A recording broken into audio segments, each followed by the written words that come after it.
पति को लगता था कि उसकी पत्नी घर पर कुछ नहीं करती, लेकिन उसकी मौत के बाद पति को उसकी डायरी मिली, जिसमें हर दिन का एक ऐसा राज लिखा था जिसे पढ़कर वह टूट गया। उसे कभी अंदाजा भी नहीं था कि जिस औरत को वह दिन रात सिर्फ घर संभालने वाली समझता रहा, वह चुपचाप उसके लिए अपनी पूरी जिंदगी कुर्बान कर रही थी। एक बार की बात है, राजेश नाम का एक आदमी अपनी पत्नी पूजा के साथ एक छोटे से शहर में रहता था। राजेश एक निजी कंपनी में नौकरी करता था और सुबह से शाम तक काम करता था। पूजा घर संभालती थी। सुबह राजेश के उठने से पहले चाय और नाश्ता तैयार करना, उसके कपड़े निकालना, घर की सफाई करना, बाजार से सामान लाना, खाना बनाना और रात को उसके लौटने का इंतज़ार करना उसकी रोज़ की ज़िंदगी थी।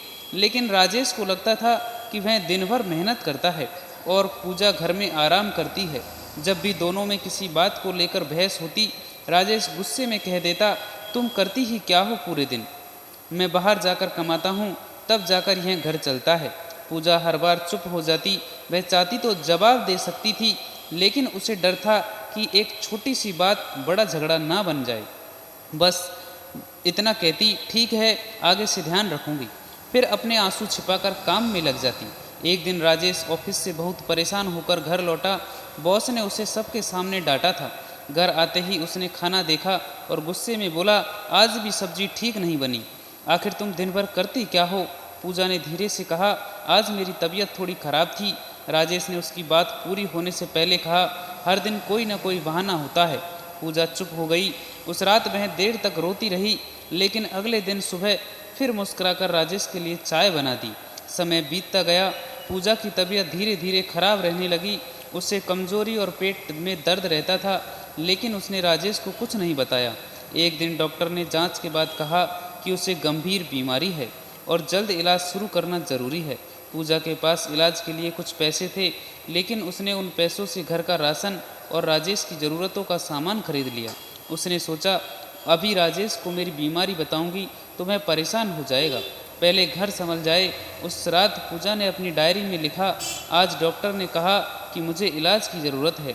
डर तो बहुत लग रहा है, लेकिन राजेश को नहीं बताऊंगी, वह पहले ही बहुत परेशान रहता है।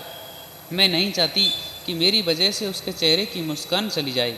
कुछ दिनों बाद राजेश का जन्मदिन आया। पूजा ने अपनी छोटी सी बचत से उसके लिए एक घड़ी खरीदी। राजेश ने घड़ी देखकर कहा, इसकी क्या ज़रूरत थी, पैसे बचाने चाहिए थे। पूजा मुस्कुराकर बोली, आपको पसंद आई, मेरे लिए बस यही काफ़ी है। लेकिन उसी रात डायरी में उसने लिखा, आज राजेश का जन्मदिन था, मैंने उनके लिए घड़ी खरीदी। उन्होंने कहा कि पैसे बचाने चाहिए थे। उन्हें क्या पता कि मेरी ज़िंदगी में सबसे कीमती चीज़ वही है। एक दिन पूजा की तबीयत अचानक बहुत बिगड़ गई। उसे अस्पताल ले जाया गया। डॉक्टर ने राजेश को बताया कि बीमारी काफ़ी बढ़ चुकी है। राजेश के पैरों तले ज़मीन खिसक गई। उसने पूजा का हाथ पकड़कर पूछा, तुमने मुझे पहले क्यों नहीं बताया? पूजा ने कमज़ोर आवाज़ में कहा, क्योंकि मैं नहीं चाहती थी कि मेरी वजह से आपकी ज़िंदगी परेशान हो। राजेश की आंखों से आंसू आ गए।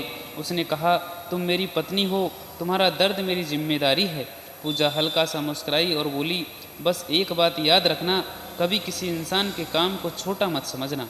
घर संभालना भी काम है, किसी के सपनों को संभालना भी काम है और किसी के लिए चुपचाप त्याग करना भी काम है। कुछ दिनों तक इलाज चला, लेकिन पूजा की हालत लगातार बिगड़ती गई। एक रात उसने राजेश का हाथ पकड़कर कहा, अगर मुझे कुछ हो जाए तो खुद को दोष मत देना। राजेश रोते हुए बोला, तुम ठीक हो जाओगी, मैं तुम्हें कुछ नहीं होने दूंगा। पूजा ने उसकी तरफ देखा और कहा, आपने मुझे हमेशा मजबूत समझा, इसीलिए मैंने अपना दर्द छिपा लिया। अगली सुबह पूजा हमेशा के लिए चली गई। पूजा के जाने के बाद राजेश का घर बिल्कुल सूना हो गया। वही कमरा, वही रसोई, वही बिस्तर और वही सामान था, लेकिन घर में अब उसकी आवाज़ नहीं थी। राजेश को हर कोने में पूजा दिखाई देती थी।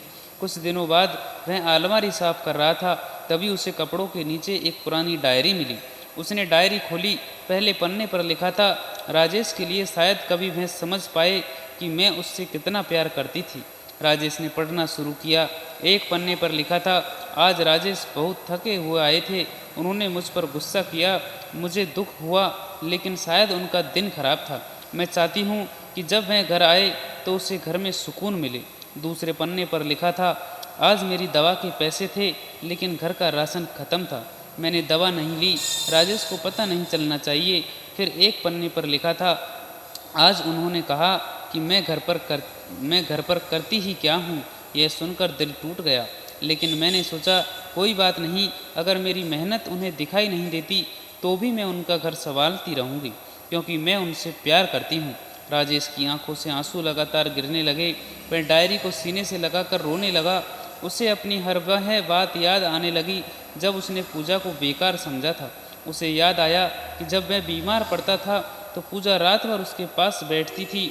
जब उसका काम ज़्यादा होता था तो पूजा उसका पसंदीदा खाना बनाती थी। जब वह परेशान होता था तो पूजा बिना कुछ पूछे उसका हाथ पकड़ लेती थी, लेकिन उसने कभी यह नहीं पूछा था कि पूजा खुद कैसी है। फिर राजेश ने डायरी का आखिरी पन्ना खोला। वहाँ लिखा था, अगर कभी राजेश यह डायरी पढ़े तो उससे मेरी एक ही विनती है, खुद को अकेला मत समझना। मैं उसके साथ नहीं रहूँगी, लेकिन मेरी दुआ हमेशा उसके साथ रहेगी। और राजेश, कभी किसी पत्नी से यह मत कहना कि तुम करती ही क्या हो, क्योंकि हो सकता है मैं तुम्हारे लिए अपना पूरा जीवन लगा रही हूँ और तुम्हें पता भी ना हो। यह पढ़ते ही राजेश फूट फूट कर रो पड़ा। उसने पूजा की तस्वीर को सीने से लगाया और कहा, पूजा, तुम हमेशा मेरे साथ थी, लेकिन मैंने तुम्हें समझने में बहुत देर कर दी।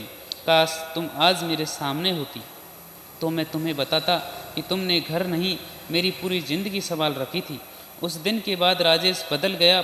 अब वह समझ चुका था कि किसी इंसान की मेहनत सिर्फ इसीलिए छोटी नहीं हो जाती क्योंकि उसके बदले पैसे नहीं मिलते।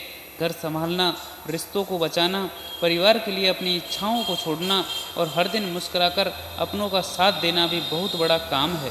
राजेश ने पूजा की डायरी हमेशा अपने पास रखी। जब भी उसे लगता कि ज़िंदगी मुश्किल है, वह डायरी का आखिरी पन्ना पढ़ता और खुद से कहता, किसी अपने की कद्र उसके चले जाने के बाद मत करना, क्योंकि पछतावा हमेशा देर से आता है, लेकिन किसी अपने की कमी कभी पूरी नहीं होती। कभी अपनी पत्नी, माँ या किसी भी ऐसे इंसान से यह मत कहना कि तुम करती ही क्या हो सकता है वह चुपचाप वही सब कर रहा हो जिसकी वजह से आपका पूरा जीवन आसान बना हुआ है। Thank you for watching this video दोस्तों। ये कहानी आपको पसंद आई हो तो प्लीज़ वीडियो को लाइक करें, अपने दोस्तों के साथ शेयर करें और साथ ही साथ फॉलो का बटन ज़रूर दबाएं। मिलते हैं नेक्स्ट वीडियो में, तब तक के लिए बाय बाय, राम राम।